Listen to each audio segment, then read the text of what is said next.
I party like a rock star, Looking like a movie star, I play like an all-star. dancing like a shining star.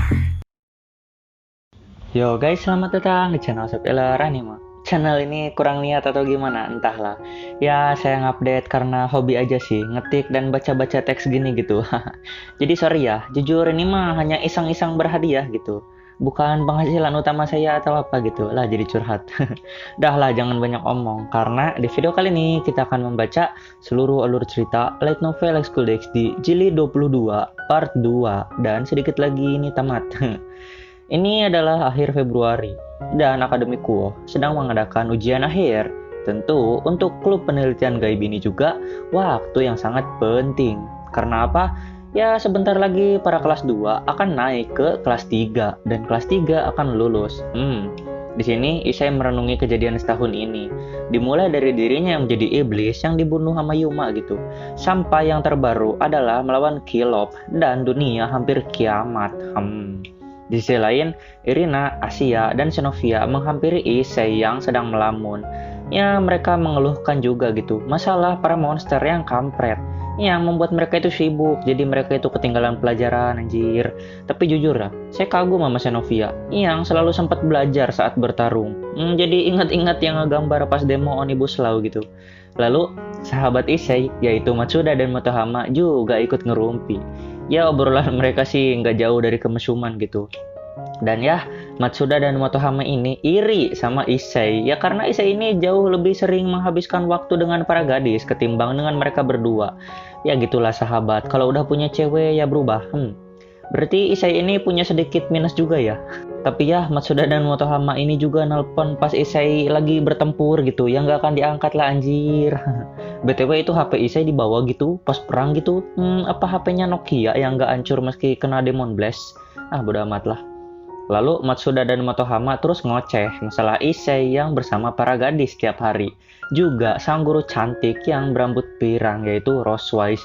Dan endingnya mereka membahas Azazel yang kabarnya itu pulang kampung ke negaranya. Yang jelas itu bohong sih, ya karena kita tahu sendiri Azazel tersegel bersama Triheksa minimal 10.000 tahun. Anjir nggak kebayang itu 10.000 tahun selama apa anjir. Mimin nunggu 2 minggu aja serasa nunggu Aldo abad anjir. Di sini saya mengingat wajah setiap orang yang merasakan kepedihan mendalam karena kepergian Azazel gitu.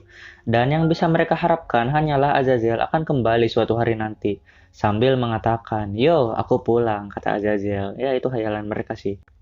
Di sisi lain, bersamaan dengan semakin dekatnya rating game seluruh dunia, promosi Issei untuk jadi iblis kelas atas akan dilaksanakan. Wih, apa orang-orang gak iri gitu kan? Cepet banget Issei naik pangkatnya. Singkat cerita, sekolah pun selesai dan kini klub penelitian gaib berkumpul di ruang klub. Di sana Asia, sang ketua klub, dan Kiba, sang wakil, sedang membaca program kegiatan klub. Mereka itu membahas berdua anjir. Sementara yang lain ya ikut sih ngebahas. Emang sih klub penelitian gaib itu ngapain aja setahun kemarin, perasaan nggak kerja. Oh iya, mereka ngebangunin ini ya, Obake, rumah hantu. Dan ya, 1 bulan lagi itu mereka akan naik ke kelas 3, yang artinya murid baru atau anggota baru dari klub penelitian gaib akan masuk. Ngomong-ngomong ya, klub penelitian gaib ini pas masih jadi yang dipegang Rias gitu, udah kayak klub eksklusif gitu, yang nggak bisa dimasukin sembarangan orang. Ingat-ingat Mimin pas SMP juga pernah gitu masuk klub beginian, yang syaratnya masuknya susah banget. Dari 300 orang, yang kepilih cuma 40-an. Di sisi lain, Gasper dan Koneko juga senang karena mereka akan mendapatkan junior sebentar lagi.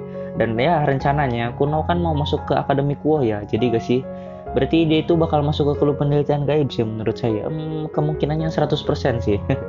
Lalu Rafael menumpuk dokumen yang bejibun di meja dan mengatakan mereka harus menyiapkan diri untuk merekrut anggota baru. Anggota baru di sini maksudnya manusia biasa gitu. Jadi biar nggak iblis doang gitu yang masuk ke klub ini. Ya dengan digantinya ketua juga diganti sistem klub ini. Klub penelitian gaib yang awalnya cuma hobi Rias doang, juga alasan buat keluarga Gremory kalau lagi malas sekolah, seakan bakal jadi masuk ke klub yang sebenarnya di sekolah. Di sisi lain, Kiba mengatakan ingin memulai bisnis kue untuk membantu Rias ke depannya. Oh ya, Kiba ini jago bikin makanan dan minuman manis sih ya. Bagus bikin toko kue, Kiba. Nanti laku pasti. Ntar saya masuklah ke situ. Lalu anggota klub yang lain menyebutkan keinginannya satu persatu dan tidak bisa saya bahas satu persatu karena kepanjangan. Dan ini awal jilid ya, jadi wajar talking-talking. Singkat cerita, semua orang tersenyum dan mengingat kenangan manis dan pahit mereka setahun terakhir ini. Dan di sini Asia menggenggam tangan Issei dan mengatakan kalau dirinya tidak akan mampu melewati semua itu tanpa Issei. Issei yang terkejut langsung refleks memeluk Asia. Dan ya, Issei ini sudah berjanji pada dirinya sendiri untuk melindungi Asia agar Asia tidak terluka lagi sedikit pun. BTW nanti di rating game gimana woi? Di sisi lain, Rafael mengatakan kalau Issei tidak bisa santai. Ya karena banyak orang yang mengantisipasi dirinya sih di dunia bawah nanti. Ya jelas lah, iblis reinkarnasi yang jadi iblis kelas atas pertama dalam sejarah anjir Issei ini. Siapa coba yang gak sirik? Tak lama, sekretaris OSIS yang bernama Nakiri Koichin Oryu, panjang amat nama lu. Dia datang ke ruang klub dan menyerahkan beberapa dokumen pada Xenovia. Ya hanya mengingatkan ya, Xenovia ini udah jadi ketua OSIS ya kali ada yang lupa gitu. Dan ya, ternyata Nakiri ini sudah kenal dengan Asia dan Irina. Ya jelas, mereka kan trio, pastinya yang dekat sama Xenovia juga dekat sama Asia dan Irina. Saat obrolan mereka makin seru, tiba-tiba Rias datang dan memanggil Issei untuk datang ke ruang bawah tanah kota Kuo. Maybe tempat nyimpan telur spektre itu kah? Oh iya bener sih kalau nggak salah. Issei pun OTW bersama Rias dan Rafael. Ya Rafael ini udah kayak perangko anjir nempel terus sama Issei. Ya wajar sih emang itu tugas dia. Lalu sesampainya di sana terlihat ada dragon setinggi 10 meter. Dan ya dia ini adalah Bova, yaitu anak dari Blazing Dragon Tanin. Wow, jadi Tanin itu Blazing Dragon ya. Dan ya tujuan Bova bertemu Issei adalah karena dia ingin menjadi pelayan Issei. Wih, jadi Issei punya 2 peliharaan dong, kadal dan perahu berwajah. Di sisi lain, Rafael dan Rias mengatakan pada Issei bahwa Bova mendapat julukan Bova si perusak. Ya karena dia adalah yang terkuat sekaligus yang terbarbar di antara semua anak Tanin yang lain. Di sini Issei bertanya apa dia ingin menjadi bidak Issei. Dan ya Bova langsung menggeleng-gelengkan kepala dan melambai tangan pertanda menolak. Dan dia mengatakan kalau dirinya tidak pantas untuk hal itu. Lagi pula Issei yang bermimpi punya harem di antara semua bedaknya. Ya jadi Queen, Bishop, Knight, Croc, Quion semuanya itu bakal jadi cewek anjir. Ya nggak mau ada cowok di situ, dia doang cowoknya. Dan kabar tentang impian Issei itu sudah menyebar bahkan ke kalangan para kadal. Jadi kalau cowok jadi bidak itu agak gimana gitu bagi Issei. Kecuali pakai crossdresser gak tahu dah. Dan Issei tidak terburu-buru menjawab. Dia mengatakan akan memberikan jawaban setelah dirinya berhasil menjadi iblis kelas atas. Jadi masih ada kemungkinan nih cowok jadi bidak Issei, meski kemungkinannya ya kecil. Ya maybe untuk jadi iblis kelas atas itu nggak semudah jadi iblis kelas menengah ya. Ujiannya pasti beda 395 derajat. Makanya Issei nggak mau cepet-cepet ngejawab, nolak atau setuju gitu. Ya takutnya PHP gitu kan. Setelah mendengar hal tersebut, Bova langsung pamit dan meninggalkan mereka bertiga. Lalu Rafael menggenggam tangan Issei sambil tersenyum. Dia mengatakan kalau Issei mengalami kesulitan, maka dia boleh curhat padanya atau Rias. Hari libur pun tiba, ya lebih tepatnya ini hari Minggu. Dan keluarga Gremory bersama kedua orang tua Issei pergi ke laut. Untuk menangkap ikan tentunya dan berlibur, cuma sehari sih. Lalu sesampainya di pantai, Irina dan Xenovia langsung berlomba untuk menangkap ikan yang banyak. Ya bisa dipastikan malam nanti mereka akan kenyang. Di sisi lain, ternyata tim Vali juga ada di sana. Dan jarang-jarang gitu lihat naga putih mancing ikan. Ya BTW naga makan ikan ya, baru tahu saya. Di sisi lainnya lagi, semuanya membentuk tim yang masing-masing untuk menangkap ikan. Tinggallah kedua naga untuk mengobrol berdua. Jadi Vali dan Issei ini ngerumpi berduaan.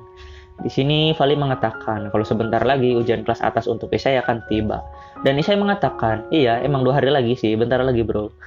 Dan di sini Issei masih tidak percaya. Ya kalau impiannya itu akan jadi nyata. Iblis lemah yang ke rumah klien cuma naik sepeda, kini bakal benar-benar jadi king harem. Dan di sini Issei menginginkan perubahan pada sistem dunia bawah, ya karena para pemimpinnya itu kampret. Dan ya, insiden bidak king tempo hari membuat beberapa dari mereka lengser dari jabatan mereka hak Fantasia. Andai di negeri kita bisa gitu ya, pemimpin kampret bisa dilengserin. Di sisi lain, ternyata Vali sudah lebih dulu jadi iblis kelas atas, tingkat ultimate lagi. Wow, maybe yang tertinggi dari para iblis kelas atas ya gitu berarti si Vali. Berarti Vali bakal punya keluarga sendiri dong. Bukan tim Vali lagi, tapi keluarga Vali atau keluarga Lucifer gitu, pengganti Sarzik. Di sini mereka membicarakan masalah rating game yang akan datang. Dan tentunya musuh mereka tidak akan mudah. Yang bisa ketebak sih sebenarnya Isai bakal menang ini di ending. Ya meskipun demikian musuh mereka kali ini adalah para dewa dan juga ras-ras dari seluruh dunia. Jadi meski kita tahu gitu Isai pasti menang, cara menangnya itu nggak akan mudah. BTW 18 Longinus belum ketemu semua woi, bakal ada nih kayaknya di turnamen. Mungkin juga nih ya segel dry gini bakal kebuka lagi.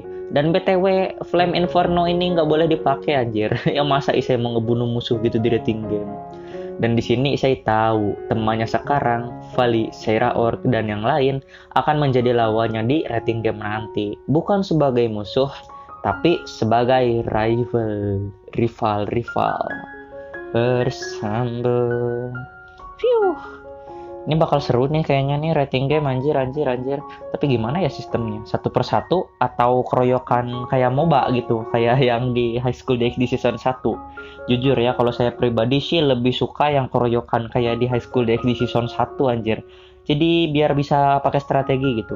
Cuman nggak adilnya gitu doang sih. Nanti Queen lawan Pion kan aneh anjir. Oke, thanks for watching and titik.